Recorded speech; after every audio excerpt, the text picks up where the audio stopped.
시청자 여러분 안녕하십니까? 최근 조선중앙텔레비전에서 방송된 프로그램을 분석해 북에 대한 다양한 정보를 편견 없이 선입견 없이 바르게 전해드리는 북녘의 하루 김창현입니다.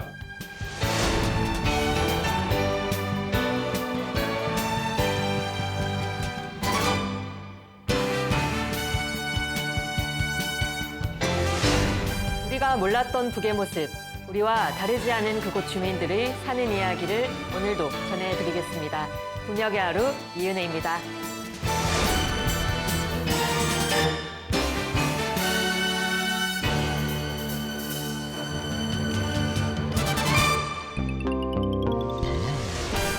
북녘의 하루를 통해 만나볼 주요 소식들입니다. 북은 지금 남포시에 우리 민족의 전통과 역사를 배울 수 있는 룡강민속공원이 준공되었습니다. 은정구역 대산 남새농장에 90일 만에 새로운 집들이 완공되었다는 소식 전해드립니다. 북녘 돋보기 시간.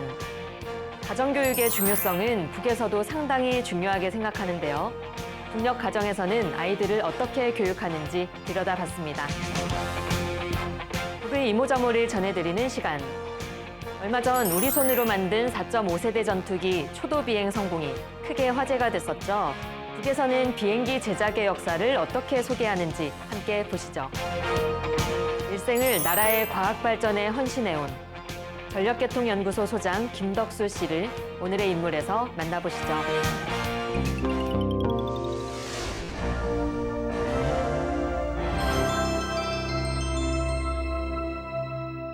최근 보도된 북의 소식을 전하는 북은 지금입니다. 남포시에 새로운 민속공원이 준공되었습니다. 북에서 강조하는 민족유산 보호 사업의 일환일 텐데요. 우리 민족의 우수한 역사와 전통을 배우고 또 여러 풍습을 접해볼 수 있다고 합니다. 함께 가보실까요? 항해 운송 속에 남포시 룡강군의 민속공원이 인민의 문화휴식터로 훌륭히 일떠서 준공됐습니다. 룡강군 옥도리에 민속공원이 일떠섬으로써 근로자들과 청소년 학생들이 문화정서 생활을 향유하며 우리 민족의 우수한 역사와 전통을 더 잘 알고 나서 자란 고향과 저국, 자기의 모든 것을 소중히 여기는 마음을 키우는 데서 의의 있는 교양고점이 마련되게 됐습니다. 남포시 룡강민속공원 준공식이 4일 현지에서 진행됐습니다. 남포시당위원회 비서 김철만 동지, 시안의 일꾼들, 근로자들, 건설자들이 준공식에 참가했습니다. 준공사를 남포시 인민위원회 위원장 송승철 동지가 했습니다. 연설자는 민족유산 보호 사업을 전국가적 전인민족 사업으로 벌려나갈 데 대한 당의 뜻을 받들고 주체성의 원칙과 역사주의적 원칙, 과학성의 원칙에서 민족문화유산들을 발굴 복원하고 원상대로 잘 보존 관리할 데 대해서 언급했습니다. 준공식이 끝난 다음 참가자들은 민속공원을 돌아보았습니다. 민속공원의 여러 곳들을 돌아보면서 참가자들은 예로부터 창조된 우리 인민의 귀중한 역사문화유산들과 제보들, 민족적 풍습에 대해서 다시금 새겨놨습니다. 오늘도 새 집들이 소식입니다. 평양시 은정구역에서는 대산 남새농장 제5작업반 이 지역을 올해 농촌살림집 건설 첫 대상으로 정하고 90일 만에 그 완공을 다그쳤다고 합니다. 현장 소식 전합니다. 위대한 우리 당의 령도 따라 우리식 사회주의의 전면적 부흥을 상징하는 변혁적 실체들이 온 나라 방방곡곡에 연이어 일떠서고 새시대 농촌건설혁명 강령을 실현하기 위한 거창한 투쟁이 힘있게 벌어지고 있는 속에 은정구역 배산 남새농장 마을의 살림집들이 훌륭히 일떠섰습니다. 모든 농촌을 세상에 당당히 자랑할 수 있는 사회주의 낙원으로 전변시킬 데 대한 당의 웅대한 농촌혁명 강령을 높이 받들고 구역에서는 배산 남새농장 제5작업반 지역을 올해 농촌살림집 건설의 첫 대상으로 정하고 골재와 외장재를 비롯한 건설자재와 마감자재들을 자체의 힘으로 해결해서 90여일이라는 짧은 기간에 12개 호동에 130여 세대의 살림집을 훌륭히 일떠세웠습니다. 주변 환경과 어울리게 아담하면서도 현대적 미감이 나고 생활상 편의를 보장할 수 있는 조건이 그전히 갖추어진 살림집들에는 새로운 사회주의 농촌 문명, 지방이 변하는 세상을 펼쳐놓으려는 위대한 우리 당의 인민 사랑이 뜨겁게 깃들어 있습니다. 새로 건설한 배산 남새농장 살림집 입사 모임이 4일에 진행됐습니다. 운정구역의 일꾼들과 관계부문, 배산 남새농장의 농업근로자들이 여기에 참가했습니다. 모임에서는 축하 연설에 이어 살림집 이용 허가증이 참가자들의 열광적인 박수 속에 수여됐습니다.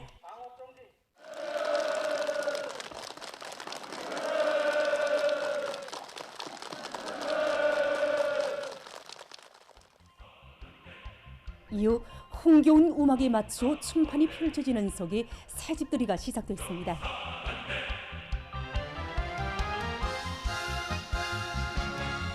복받은 문화농촌 마을의 집집마다에서는 여러 같은 사랑과 정으로 인민의 행복한 삶을 꽃피워주는 오모니당을 일편단심 충성도에 받들어갈 맹세가 끝없이 메아리쳤습니다.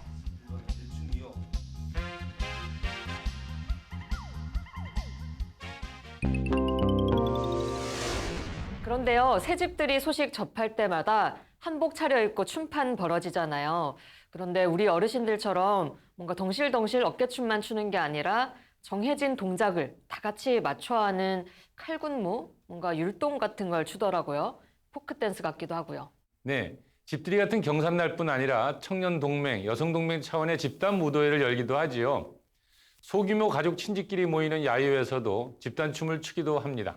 네, 좀 독특한 문화인 것 같은데 이것도 사회주의 사회의 특징이겠죠? 예, 집단주의 문화 중 하나인데요. 어려서부터 집단 춤과 노래를 배우고 더불어 즐기는 데 익숙하니까요. 공장에서 쉬는 시간이 되면 노래와 춤판이 벌어지고 휴일 공원마다 수백 명씩 춤추는 장면을 쉽게 볼 수 있습니다. 네, 추는 방식은 달라도 흥이 많은 한민족 모습은 하나인 것 같습니다. 다음 소식 살펴볼까요? 네, 직접 일터로 들어가 그곳의 기술 혁신을 이끄는 청년들이 있습니다. 선배 간부들에게 새로운 기술도 알려주고 혁신적인 기술도 고안해내지요. 기술혁명의 전이대라 불리는 3대 혁명 소조원들입니다. 지금 북사회 곳곳에서 3대 혁명 소조원들이 큰 활약을 하고 있다는데요. 청년 개개인의 역량에만 맡겨지는 게 아니라 국가과학원이 직접 그들을 이끌어주고 있고요. 때로는 여럿이 조를 짜서 함께 지혜를 모으며 성과를 만들어내고 있습니다. 3대 혁명 소조운동에 대한 보도 보시겠습니다. 인민경제 여러 부문에 파견된 3대 혁명 소조원들이 기술혁명의 전위대로서의 영의로운 본분을 깊이 자각하고 기술혁신 활동을 활발히 벌려나가고 있습니다. 지난 기간의 편향을 보면은 중요 생산단에 파견된 소조원들 기술혁신 사업에만 힘을 놓은 이런 편들이 있었습니다. 올해는 우리가 인민경제 모든 부문 그리고 모든 시군들에서 동시성 발전을 이루어가도록 하기 위해서 시군들에 파견된 소조원들까지도 기술혁신 과제를 바로 정하고 원만히 수행하도록 하는 데 힘을 넣었습니다. 원료, 자재, 설비 국산화, 그리고 이제 파견 단위들의 생산 정상화, 그리고 또 이제 이미 이룩한 과학의 성과들을 생산에 도입하기 위한 사업에 힘을 넣어서 많은 성과들이 이룩되었습니다. 현재 인민경제 여러 부분에 파견된 소조원들이 이룩한 기술 성과가 심의 단계에 있는데 그중에서 적지 않은 성과들이 생산에 도입돼서 운을 내고 있습니다.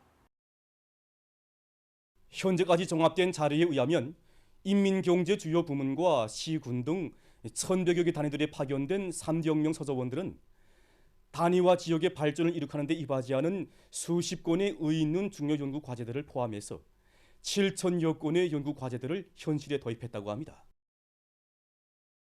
10여 건의 기술혁신 과제들을 수행해서 우리 공장의 생산 정상화와 제품의 질 제거에 조금이나마 이바지할 수 있게 되었습니다. 생산자 대중 속에 깊이 들어갈 때 그들 속에서 더 많이 배우게 되고 더 훌륭한 착상도 얻어낼 수 있다는 것을 느끼게 되었습니다. 우리가 만드는 특정 설비는 크지 않지만 이 설비에는 많은 전공 분야의 지식들이 들어가게 됩니다. 우리 소조원들이 각오를 단단히 가지고 자신의 수준을 높이기 위하여 부단히 노력할 때 더 큰 성과를 거둘 수 있게 되었다는 것을 느끼게 되었습니다. 소조원들이 그 기술 과제를 하나씩 맡아서 수행하는 것도 좋지만 능력과 개성에 맞게 연구조를 부어가지고 기술 과제를 수행하니까 능률이 더 높았습니다. 큼직큼직한 일감들을 대담하게 맡겨주고 제기된 문제들을 앞질러 풀어줄 때야만이 더 큰 성과를 이룩할 수 있다고 봅니다. 전국의 3대 혁명 서저원들은 지금도 불타는 정열과 노력으로 더 많은 기술 혁신 성과를 내놓아 뜻깊은 올해를 빛나게 결속하는 데 이바지하기 위해 적극 노력하고 있습니다.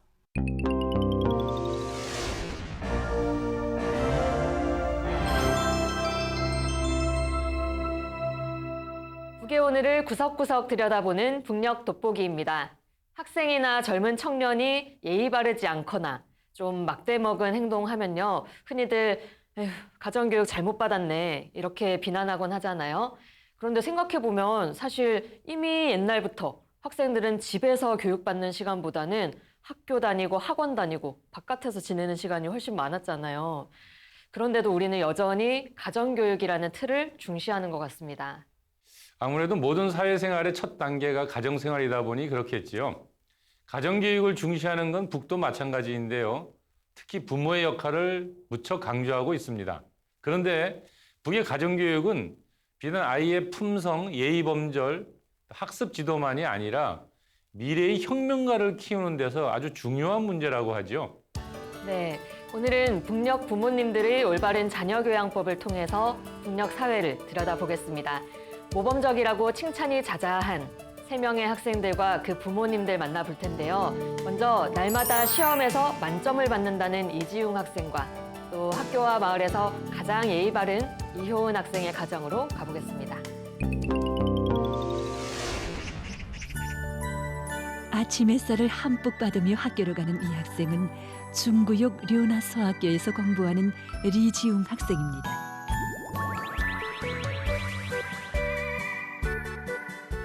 지웅이는 날마다 10점꽃을 활짝 피워서 아버지 어머니를 기쁘게 해드립니다. 그럼 지웅이의 부모는 자식의 학습 방조를 잘하기 위해서 어떤 노력을 기울였을까요? 지웅 학생의 부모는 숙제 검열을 다 같이 합니다. 어느 한 기회에 지웅에게 물었더니 아버지는 어머니보다 더 늦게 들어오신다고 합니다. 아무리 바쁘더라도 꼭꼭 이렇게 숙제 검열을 해줄 뿐 아니라 지웅에게 여구성을 더 높여주십시오. 이런 글도 이렇게 종종 보내곤 합니다. 이런 부모들을 대할 때마다 교원으로서 더 자각하게 되고 또 책임감을 느끼게 됩니다. 학교에 방금 입학한 학생들은 지식 정도가 낮고 올바른 학습 방법이 소이지 못하기 때문에 예습과 복습 그리고 숙제 검열에 이르기까지 아버지 어머니들의 세심한 지도가 있어야 합니다. 그래서 지웅이의 부모는 자식이 소학교에 입학한 첫날부터 이 문제에 남다른 주의를 돌리게 됐습니다. 여기서는 어머니보다 아버지가 더 적극적이라고 합니다. 처음에 직장일이 바쁘다고 하면서 아이 숙제 검열도 대충대충 해주고 넘어가곤 했습니다. 그러다 나니 아이가 내준 숙제를 많이 빼먹고 하는 현상이 나타났고 또 실력이 점점 떨어진다는 이야기를 듣게 되었습니다. 직장일이 바쁘다고 자식 교양에 소홀히 하다 나면 더 큰 것을 잃게 되겠구나 하고 그때부터는 이웃직업 아무리 일이 바빠도 꼭 퇴근해 와서는 아예 숙제를 검열해 주는 것을 생활 습관화하고 있습니다. 집사람이 일이 바빠서 집에 퇴근 못하고 그러는 때가 좀 많았습니다. 선생님이 한번 전화가 왔습니다. 숙제는 다 못했는데 틀린 것도 많고 하는데 아버지 수표가 있더라. 거기서 좀 솔직히 양심적 가책을 좀 많이 받았습니다. 그래서 겁다구만 길고 길다 나니까 아이가 그저 그 얼렁뚱땅 그저 선생님들 속이고 거짓말하는 습관을 붙이면 안 되겠는데 이거 내가 이러면 안 되겠구나. 거기서 그 생각되는 게 좀 많았습니다. 혹시 부모들 중에 직장일이 바쁘다고 자식의 숙제장에 가볍게 수표한 적은 없습니까? 있다면 이제라도 무겁게 받아들여야 합니다.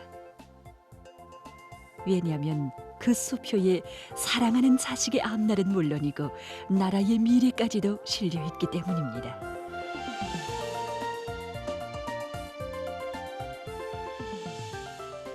부모들의 엄격한 숙제 검열을 통해서 자식들은 학습에 대한 올바른 관점을 가지게 되며 부모를 더욱 존경하게 됩니다. 소학교 단계는 사람들이 도덕적 풍모를 갖추는 데서 매우 중요한 시기라고 말할 수 있습니다. 그 시기에 부모들이 재능만 키워주는 데 치중하고 품성 교육을 하지 않으면 그 재능의 성공을 기대할 수 없게 됩니다. 금송제일중학교 서학반 4학년에서 공부하는 리효은 학생입니다. 효은이는 학교와 마을에서 공부도 잘하지만 뇌절도 제일 밝은 학생으로 소문났습니다. 그래서 사람들은 효은이를 사랑하고 동무들도 그와 친하고 싶어합니다. 효은 학생에겐 자랑이 많습니다. 1학년 때는 아버지 본심께 꽃다발을 드린 행운아이고 몇 해 전에는 국가급의 예술공연에 참가해서 노래 우리의 국기 손창을 잘 불러서 우리 관중들에게 깊은 인상을 남긴 적도 있습니다. 공부는 항상 1등의 자리를 양보하지 않습니다. 그럴수록 효은 학생의 부모들은 학생의 도덕교양에 늘 관심을 돌립니다. 말에서 일체 반말이 없습니다. 할아버지 할머니에게 다 존경어를 써서 이야기합니다. 간혹 학생들이 다투는 일도 있습니다. 하면 어떤 부모들은 무작정 다른 아이의 교란부터 보지만 우리 효은 학생 부모는 자기 아이의 교란부터 인정하고 교양을 잘하겠다고 성근히 반성하곤 합니다. 그때마다 부모의 말과 행동이 자식의 고을이라는 말의 의미를 다시금 느끼게 됩니다. 효은이의 가정은 온 동네가 자랑하는 화목한 가정입니다. 집에는 90살을 넘긴 전쟁 로병인 효은이의 증조 할아버지도 계시고 손녀를 안고 자장가를 불러주던 외할머니도 계십니다. 사회를 위해 자식을 위해 바쳐진 부모들의 헌신과 수고를 말없이 느끼며 효은이의 부모들은 직장일로 바쁜 속에서도 자식된 도리를 다하기 위해서 애써 노력합니다. 그들은 기회가 있을 때마다 효은이에게 할아버지의 사진도 보여주고 전하의 영웅들을 찾아 속박산 기슭에도 자주 오곤 하는데 이런 가풍은 어릴 때부터 자식이 건전한 도덕 품성을 갖추도록 하는 데서 매우 좋은 계기로 되고 있다고 합니다. 언제 봐야 할아버지 할머니를 늘 깎듯이 부모의 이런 단조한 언행은 효은이의 눈동자에 거울처럼 비껴들었고 그 과정에 효력들과 이웃들에 대한 존경심도 날놓고 갔습니다. 도덕이 왜 중요한가? 도덕이 없는 사람이 충신이 있습니까? 없습니다. 도덕이 없는 사람은 다 혁명이 어려운 시기에 자기 수령을 배반하고 변절의 길을 떨어진다는 건 우리 역사적인 사실이 다 보여주고 있단 말이야. 이 도덕교양은 학교 교육뿐만 아니라 사회적으로, 가정적으로, 학교에서 이렇게 다 합해가지고 다 이렇게 진행해야 이 도덕교양에서 훌륭한 성과를 거둘 수 있습니다.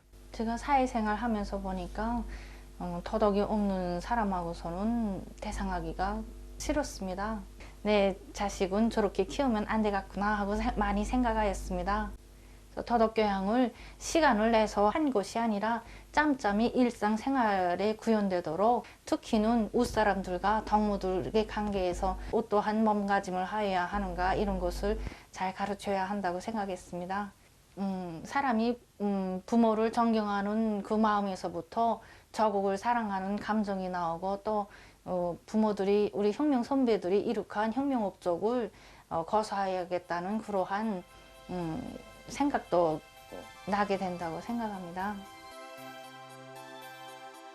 품을 들이면 들일수록 빛을 보게 되는 것이 가정교육입니다. 이것을 명심하고 부모들은 자신들부터가 훌륭해지기 위해서 노력해야 하며 좋은 말과 행동, 아름다운 마음씨로 자식들의 본보기가 되어야 합니다. 숙제검사와 도덕성 교육을 강조하는 모습 보고 왔습니다. 먼저 이지용 학생 부모님 사례 보면은 우리 시청자분들 중에서 아이 키우는 분들 약간 뜨끔해하시는 분들도 계실 것 같아요.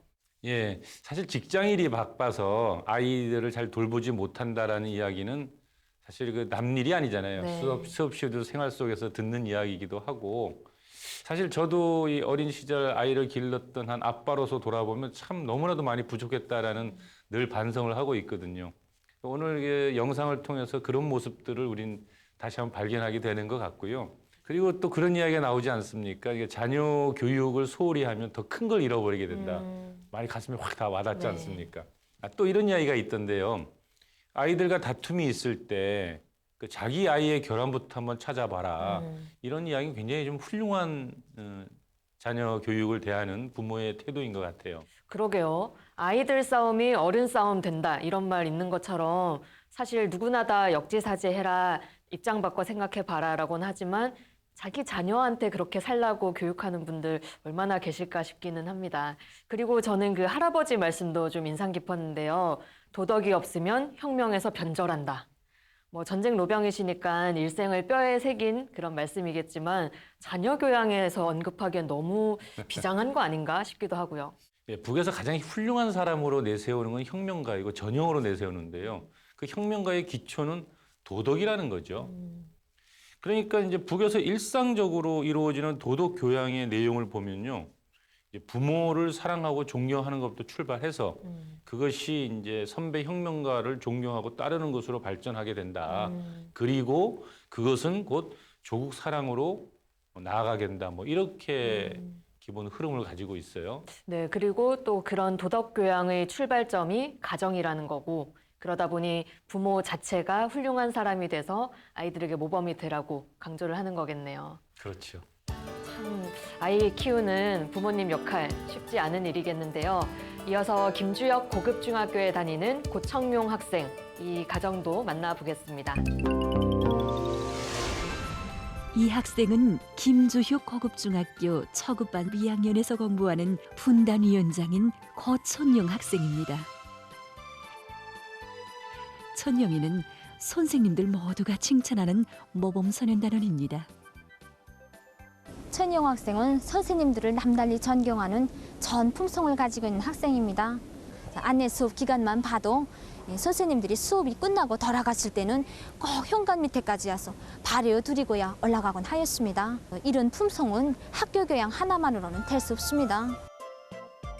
천용이의 부모들은 온 학교가 자랑하는 모범 학부형입니다. 직장일로 누구보다 바쁜 시간을 보내는 속에서도 학교의 교육 조건과 환경을 개선하기 위한 사업에 누구보다 앞장섭니다. 그들에겐 자식의 성장에 빛을 주는 교육자들이 고마웠고 그래서 선생님들을 그 누구보다 존경했던 것입니다. 천영이가 선생님으로부터 꾸지람을 들었는지 일부 과목 선생님들의 이름도 함부로 부르면서 흉내까지 내는 것이었습니다. 그래서 자식 교양을 따라 세우지 못한 자기 자신을 돌이켜보면서 허되게 꾸짖었습니다. 김주혁 영웅은 모교를 사랑하고 선생님들을 존경했기 때문에 군대에 나가서도 영웅적 위운을 세울 수 있었다는 거. 자기를 배워준 스승을 존경할 줄 모르는 사람은 앞으로 부모도 나라도 사랑할 수 없다는 거. 이에 대해서 자주 말해 주었습니다. 교육절을 비롯해서 설날이나 명절 때면 꽃방에서 아들과 함께 꽃도 고르고 그리고 축가장도 함께 수군하였습니다. 예로부터 스승 다음에 부모라 일러왔으며 글 앉아 배워준 사람도 한생토록 스승으로 섬겼다는 이야기도 있습니다. 하다면 꽃과 나무를 가꾸는 원예사와도 같이 온갖 지성을 다하며 이끌어주는 스승에 대한 존경심을 심어줄 때만이 자식의 훌륭한 성장을 바랄 수 있는 떳떳한 부모로 되는 것이 아니겠습니까? 자식의 훌륭한 성장은 결코 저절로 이루어지는 것이 아닙니다. 부모가 자식들의 걸음을 다잡아주고 이끌어줄 때 자식들은 더 빨리 더 바르게 걷게 됩니다.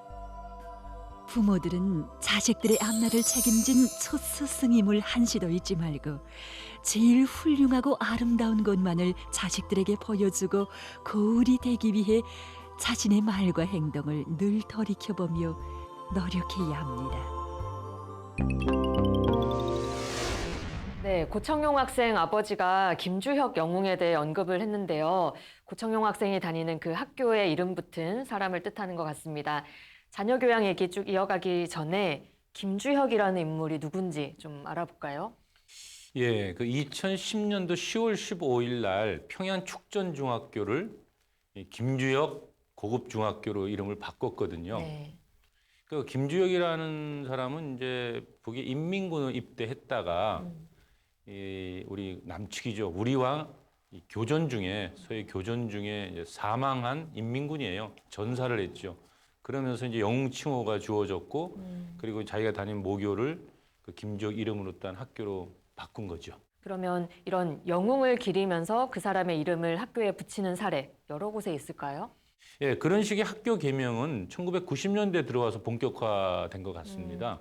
1990년 11월에 위험에 처한 병사들을 구하고 이제 산화했던 그 21살 먹은 김광철 소대장이 있었는데 그 사람이 영웅 칭호를 받고 그의 모교인 영문고등중학교를 나중에 이름을 바꾸죠. 그래서 김광철 고등중학교로 이제 명명한 사례가 첫 번째 그렇게 영웅 칭호로 이름을 바꾼 것 같아요. 그와 별도로 이제 10명 이상의 영웅이 배출된 학교들은 아예 영웅 무슨 중학교 이런 식으로 영웅학교로 불리기도 한다고 합니다. 네. 북에서는 영웅 칭호가 가장 높은 최고의 영예라고 하더라고요. 이런 영웅들의 이름이 학교에 붙으면 그 영웅 정신을 기리는 것도 되지만 또 학생들 입장에서는 우리 학교 자부심도 되고 또 그를 따라서 살고자 하는 교육적인 측면도 있을 것 같고요. 그렇죠. 실제로 이제 여기 보면은 고청룡 학생의 아버지도 언급을 하잖아요. 김주혁 영웅이 이렇게 했었다라고 하면서 이제 아이에게 그걸 따라 배우게끔 하려고 하는 노력이 보여지잖아요.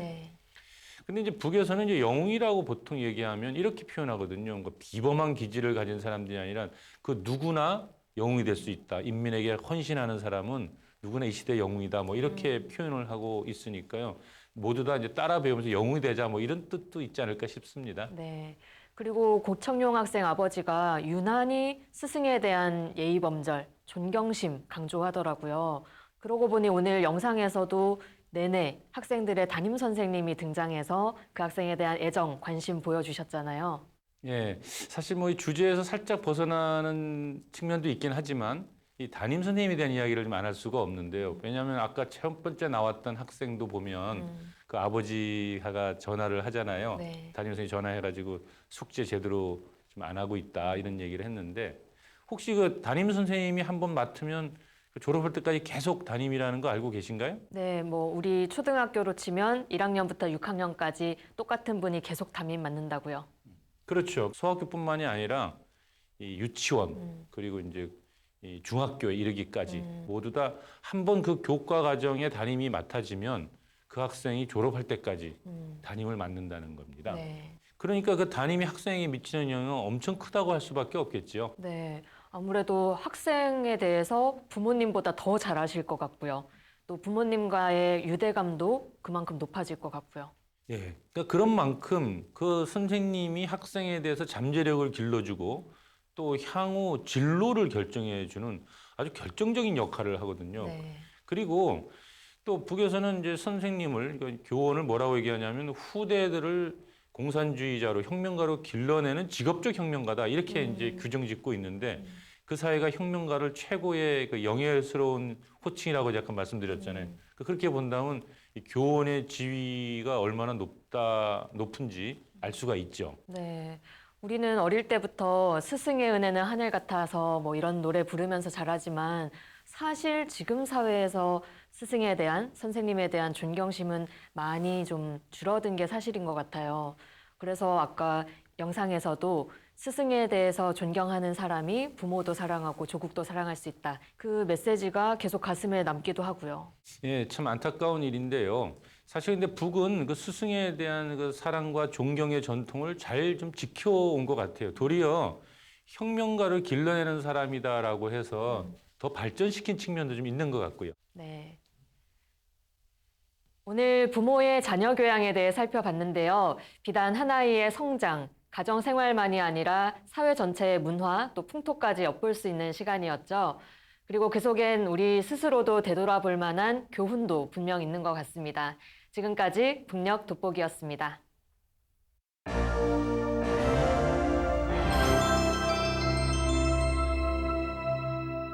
조선중앙텔레비전에서 방영되는 다양한 프로그램을 모아 보여드리는 북이모저모 시간입니다. 오늘도 어떤 흥미로운 소식이 준비되어 있을지 기대하셔도 좋습니다. 내년 11월 29일은 북의 항공절입니다. 1945년 11월 29일 김일성 주석이 조선 항공대 조직 구성 방안을 처음 제시한 날이지요. 이후 1947년 첫 정규 비행대인 조선 항공대가 탄생된 바 있습니다. 네, 북항공의 역사는 그렇게 시작됐고요. 그렇다면 전 세계 역사에서 비행기는 언제부터 어떻게 만들어졌을까요? 여러분도 라이트 형제 대본 떠오르시나요? 이번엔 아이들과 재미있게 비행기 역사 알 수 있도록 만화로 알려드립니다. 비행기가 나오기 전에 사람들은 새를 모방하여 나는 활공기를 만들어냈습니다. 활공기는 사람들이 만들어낸 최초의 공기보다 무거운 항공기였습니다. 활공기도 하늘을 나니까 비행기겠구나. 아니야, 활공기는 비행기에 속하지 않아. 그건 왜? 활공기는 발동기가 없이 바람의 힘을 이용하여 하늘을 날아가거든. 그러나 비행기는 바람의 힘이 아니라 동력장치가 만들어내는 힘에 의해 날아간단다. 그러니 활공기는 비행기에 속하지 않아. 우리나라에서도 활공기를 만들었는데 그것이 바로 비거였습니다. 비거는 임진조국전쟁이 시작되자마자 우리 선조들이 만들어 군사통신 연락에 쓴 활공기였습니다. 1592년 10월 초에 일본 침략군이 경상남도의 진주성을 포위 공격했습니다. 그래서 군사들은 불의의 전투 정황을 빨리 알리기 위하여 산성의 높은 곳에서 비거를 날리었습니다. 그때는 활공에 매우 유리한 가을 날씨인데다 먼 거리 활공에 유리한 기후 조건이었기 때문에 높은 곳에서 날기 시작한 비거는 사람을 태우고 30리라는 매우 먼 거리를 날아갔습니다. 비거를 본 외놈들은 비명을 질렀습니다. 저게 새야, 수레야? 멍텅구리, 수레가 어떻게 날아? 날개를 젓는 걸 보니 새가 많은 것 같아. 뭐 저리 풀모로 바람을 냈으면 날아. 야야야야, 괴물이 분명하니 잔말 말고 어서 도망치자. 비거는 여러 사람이 탈 수 있게 나무 골조에다 가죽을 씌워 만들었는데 마치도 나래를 치지 않고 둥둥 떠 있는 상태의 수리개나 따오기 모양과 비슷했습니다. 비거의 중심부에는 날개를 움직이는 장치, 바람을 만드는 풀무와 그를 동작시키는 장치, 바람을 저장했다가 내쏘는 바람 주머니와 그를 동작시키는 장치가 설치되어 있었습니다. 그리고 이 장치들을 다루는 4명의 사람들이 활동할 수 있는 자리와 조건이 갖추어져 있었습니다. 비거의 아래쪽에는 땅에서도 달리며 움직일 수 있게 수레바퀴가 달려있어 마치도 수레가 나는 것처럼 보였다고 합니다. 그래서 이 활공기를 나는 수레라는 뜻에서 비거라고 불렀습니다. 19세기에 영국의 켈이라는 사람이 새가 나는 원리를 발견하게 되었습니다. 새가 날아갈 때 날개 위의 공기 흐름은 날개 아래보다 빠르지요. 그래서 날개 위에는 날개 아래보다 낮은 압력이 생기게 됩니다. 이 원리를 발견한 켈이는 1849년에 비조정 활공기를 발명했습니다. 1868년 프랑스에서 첫 조종 활공기가 발명되었습니다. 마차에 실려 달리다가 날아올랐습니다.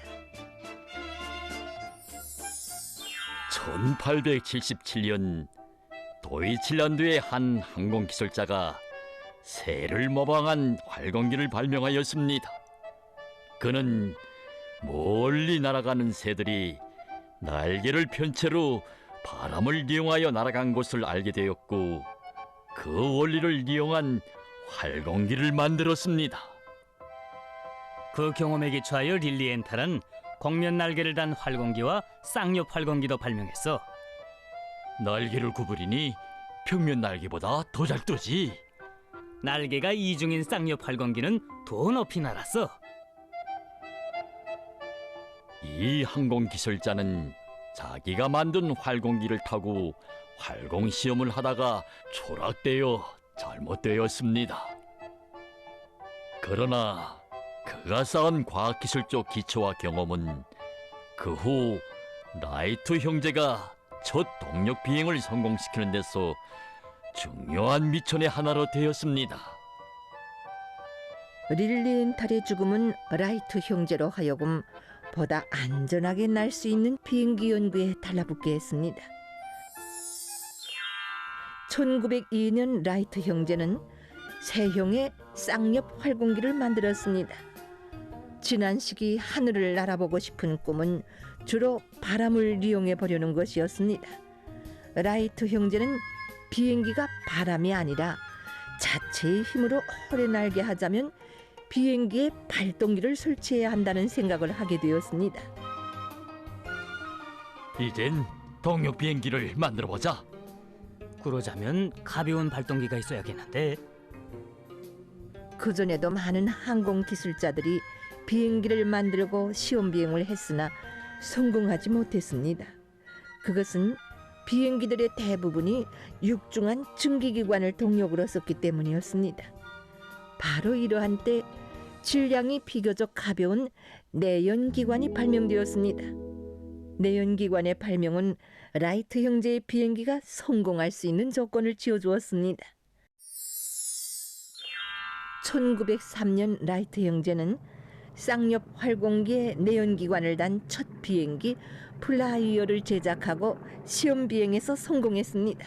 쌍옆 활공기에 내연기관과 프로펠러를 달았어. 255.5m를 59초 동안 날았지. 라이트 형제만이 아니라 많은 사람들이 비행기 연구에 달라붙었습니다. 그래서 처음으로 바다를 건너 영국으로 간 첫 단엽기와 손님 좌석이 하나밖에 없는 첫 여객기도 제작되었습니다. 1915년 도이칠란드에서 첫 금속 비행기가 발명되었습니다. 첫 금속 비행기. 그럼 이전에는 무엇으로 비행기를 만들었니?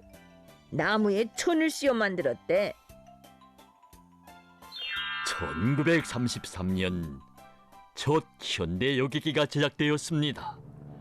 그래서 사람들이 비행기로 여행하게 되었습니다. 이 시기의 비행기들은 프로펠러를 단 비행기들이었습니다. 그 후 분사식 기관이 발명되어 비행기는 더 빨리, 더 높이 날아오르게 되었습니다. 1939년 첫 분사식 비행기가 제작되었고 1952년에는 첫 분사식 여객기가 제작되었습니다. 높이 뜨니 공기 저항이 적어 빨리 날아. 일반 여객기보다 2배나 빠르대. 그런데 비행기 결함으로 연달아 추락되었대. 1969년에는 소리 속도의 2배로 날 수 있는 가장 빠른 초음속 여객기가 개발되었고 1970년에는 550명이 탈 수 있는 당시의 최대급 여객기가 제작되었습니다. 그 후 과학과 기술의 끊임없는 발전으로 여러 비행기들이 개발되었습니다. 850명을 태울 수 있는 세계에서 제일 큰 여객기, 250톤의 짐을 실을 수 있는 최대급 수송기도 제작되었습니다. 이야, 그러니 비행기가 자유롭게 하늘을 날기까지는 정말 많은 사람들의 노력과 지혜가 깃들었구나. 그래, 보다 현대적인 비행기를 만들기 위한 사람들의 노력은 오늘도 계속되고 있어. 이렇게 새처럼 하늘을 자유롭게 날아보고 싶은 사람들의 비행의 꿈은 비행기의 발명으로 마침내 이루어지게 되었습니다.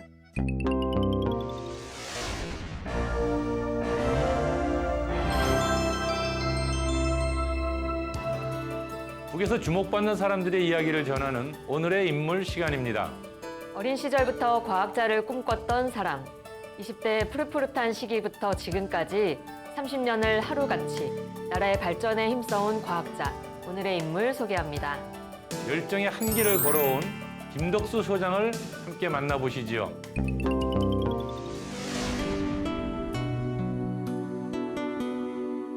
이인류 과학기술상을 3차례나 수여받았으며 2017년 최우수 과학자로 선정된 바 있는 우리 이야기의 주인공인 김책공업종합대학 전력계통연구소 소장, 교수, 박사 김덕수 선생님입니다.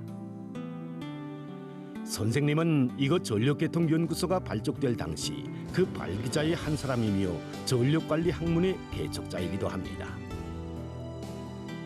최근 시기에만도 연구소에서는 나라의 전력계통 관리에서 나서는 수많은 과학기술적 문제들을 풀고 측정 설비들을 개발 도입해서 나라의 전기를 절약하고 전력계통을 안정적으로 관리하는 데 적극 이바지해 나가고 있습니다.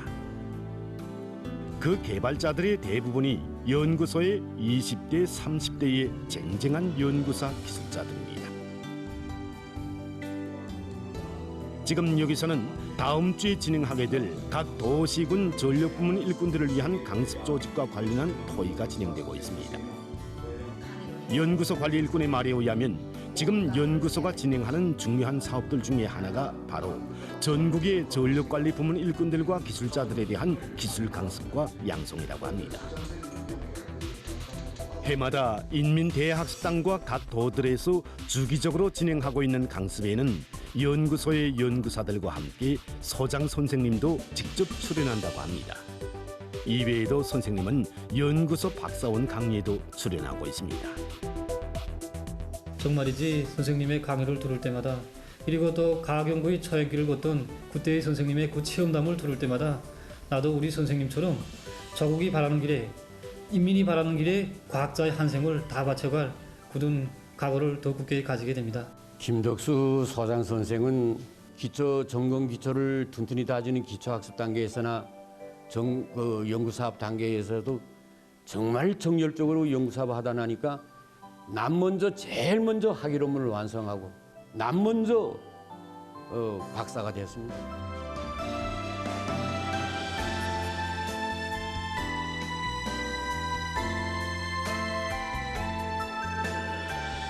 유년 시절 김덕수 선생님의 꿈은 과학자가 되는 것이었습니다.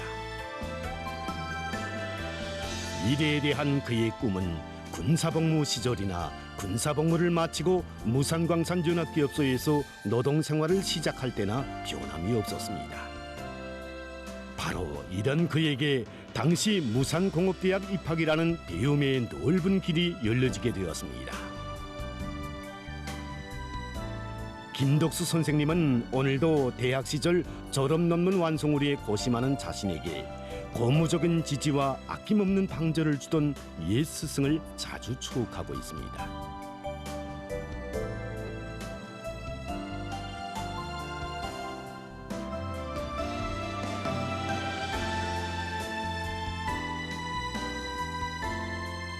제가 그 박사원을 졸업하고 교원 생활을 할 때 이 논문 작성을 위해서 그 원사, 교수, 박사 배경철 선생님을 찾아간 적이 있습니다.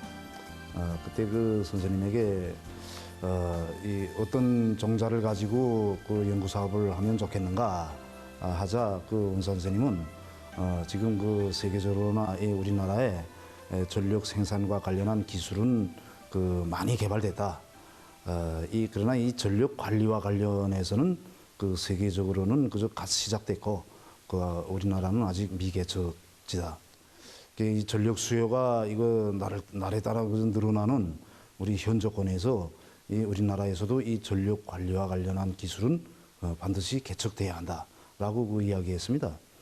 그래서 저는 이제 미개척지를 연구 종자로 준다면 그거 뭐 언제 끝나갔는지 또 성과를 기대할 수 있는지 이런 그 암담한 게 있는데 그저 짧은 기간에 성과를 낼 수 있는 그런 그 연구 종자가 좀 없는가. 그러니까 그때 선생님은 동무야 나와 이전에 연구 사업할 때 우리나라의 전력관리 실태에 대해서 누구보다 잘 알고 있지 않는가. 지금 미개척지인 이 전력관리 부문을 누구든 개척을 해야 한다. 나라가 이렇게 어려울 때 당의 품속에서 배운 그런 과학자라면 응당히 이 부분에 뛰어들어서 이 미개척 분야를 개발해야 되지 않는가. 그때 정말 생각이 많았습니다. 한 생을 과학 탐구에 바쳐온 노학자의 당부를 세교하느며 그날 김덕수 선생님은 새로운 결심을 다졌다고 합니다. 그때부터 그의 하루 일과도 달라졌습니다. 전력관리에 관한 기초 연구로부터 시작해서 시험에 필요한 장치들을 설계 제작해야 했고 현지에서 그 정확성을 확인하기 위한 시험도 진행해야 했습니다.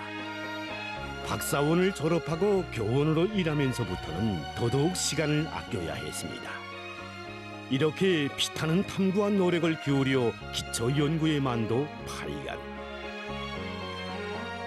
그때 서장 선생님은 전력관리와 관련한 연구 사업을 하려고 무진 애를 썼습니다. 그런데 교원이다 나니까 오전에는 학생 강의를 하고 오후에는 학생들 지도를 하고 그리고 또 연구사업, 전력관리와 관련한 연구사업은 현장에서 무수한 시험을 해야 되기 때문에 그때 대학에서는 이 젊은 교원이 강의도 하면서 나라의 긴장한 전력관리 문제를 해결하기 위한 연구사업을 하고 있다는 것을 알고 여러 차례 협의의 끝에 전력관리를 전문으로 하는 그런 전력계통연구실을 내어도록 해주었습니다. 그리고 실장으로 서장생을 배치해 주었습니다. 그때 방은 그저 자그마한 사무실에 불과했고 인원은 저를 포함해서 3명뿐이었습니다. 성공의 시기는 확신할 수 없었지만 나라의 경제 발전을 위해서 반드시 해내야 했던 전력관리 현대화를 위한 사업. 연구 과제에 따르는 설계 작성만 해도 수백여 건. 해당 지역의 특성에 따르는 수많은 장치들과 프로그램 개발 갱신. 참으로 해야 할 일은 방대했습니다. 명절일 휴식일이 따로 없었고 온 한 해를 거의나 연구실과 출장지에서 보내야 했습니다. 그 길에서 생명을 잃을 뻔한 위험한 순간들도 수없이 체험해야 했고 가슴 아픈 시련기도 겪어야 했던 김덕수 선생님이었습니다. 한 가정의 행복보다 나라 앞에 지닌 과학자의 의무를 먼저 생각한 사람. 오늘은 비록 어렵더라도 그 고생의 대가로 조국은 또 한 걸음 전진할 것이라는 확신을 안고 거듭되는 실패 앞에서도 동료와 주저를 몰랐던 김덕수 선생님과 그의 연구소 성원이었습니다. 한개 군의 전력관리 체계를 실현하는데 수백 차의 실험을 거듭했습니다. 그렇게 했는데도 계속 실패만 거듭했고 온화한 장치는 16번째 만에야 성공을 했습니다. 2006년에 우리가 숙청군 배전부에서 첫 통화에서 성공하였을 때입니다. 그때는 제가 너무도 기뻐서 그 통화 시험장에서 노래를 다 불렀습니다. 실패를 거듭하던 것을 보던 시험공들도 옆에서 박수를 쳤고 이 기쁜 날에 저보고 노래를 한번 불러보라고 했습니다. 그래서 제가 마이크를 대고 노래를 불렀습니다.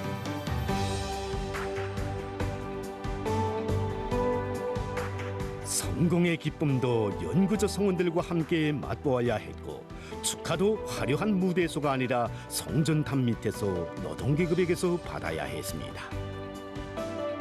바로 이렇게 이들은 한 해 또 한 해 자기들의 연구 성과를 누려나갔습니다.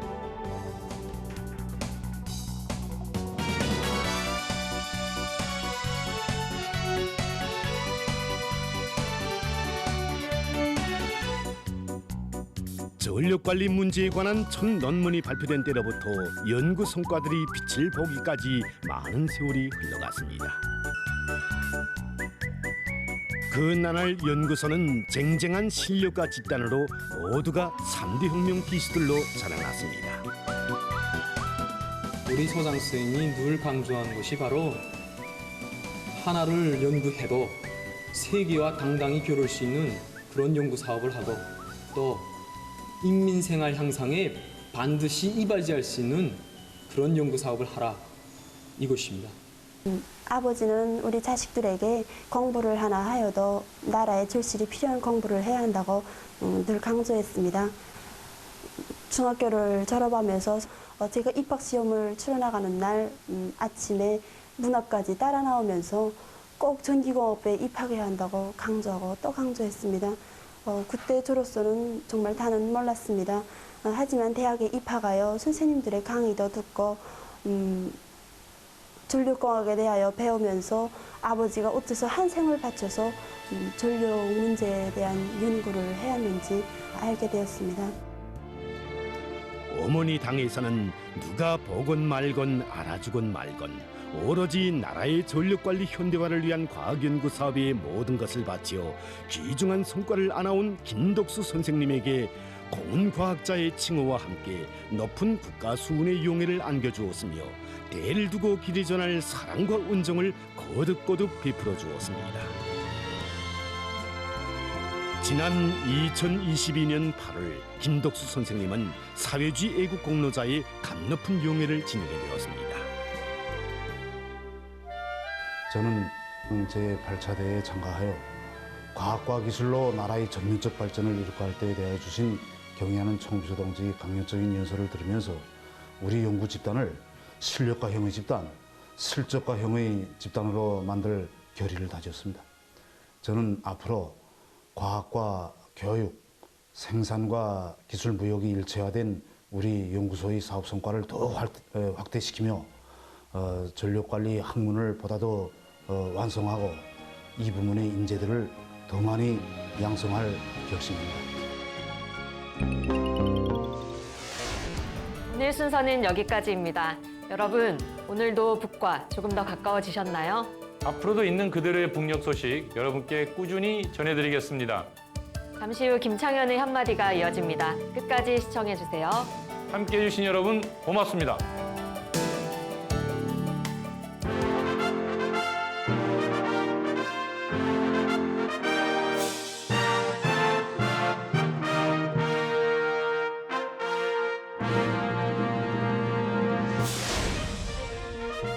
북의 사회문화를 잘 알 수 있는 좋은 영상을 한 편 보았습니다.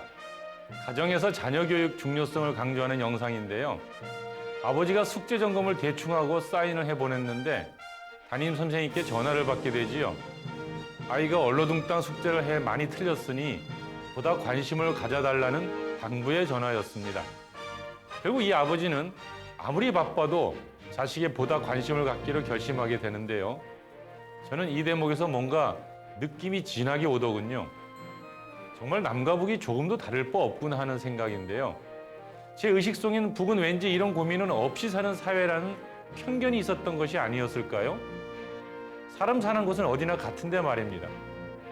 우리도 살다 보면 직장일로 바빠 자녀가 어떻게 공부하고 무엇을 고민하는지 잘 모르고 지내다가 어느 날 훌쩍 커버린 자녀의 모습을 발견하고 깜짝 놀라게 되니까요. 효은이 집은 상대가 같이 사는 집인데요. 가정교육, 특히 도덕교육이 무척 엄격하게 이루어지는 집이었습니다. 무엇보다 부모와 이웃에 대한 존경과 사랑을 잘 길러주는 것이 올바른 도덕교양이라는군요. 그리고 덧붙이고 있습니다. 도덕심을 길러주려면 부모부터 훌륭해져야 하고 모범이 되어야 한다고요. 고청룡 학생의 집에서는 선생님에 대한 존경을 가장 중요한 덕목으로 삼고 있더군요. 부모보다 스승이 먼저라는 겁니다. 스승을 존경하지 않으면 부모와 나라도 존경하지 않게 된다고 하며 말이죠. 꽃과 나무를 가꾸듯 스승에 대한 존경심도 길러야 된다고 하는군요. 사실 이런 내용들이 그리 낯설지 않게 느껴지는 것은 한때 저도 이런 교육을 받으며 자랐기 때문일 겁니다. 스승의 그림자도 밟아서는 안 된다고 말이죠. 갈수록 부모에 대한 효도, 형제 간 우애, 스승에 대한 존경, 이런 단어가 사라지는 요즘의 세태 속에서 부부의 가정교육과 도덕 개념은 우리에게 여러 시사점을 던져주는군요. 국력의 하루 김창현의 한마디였습니다.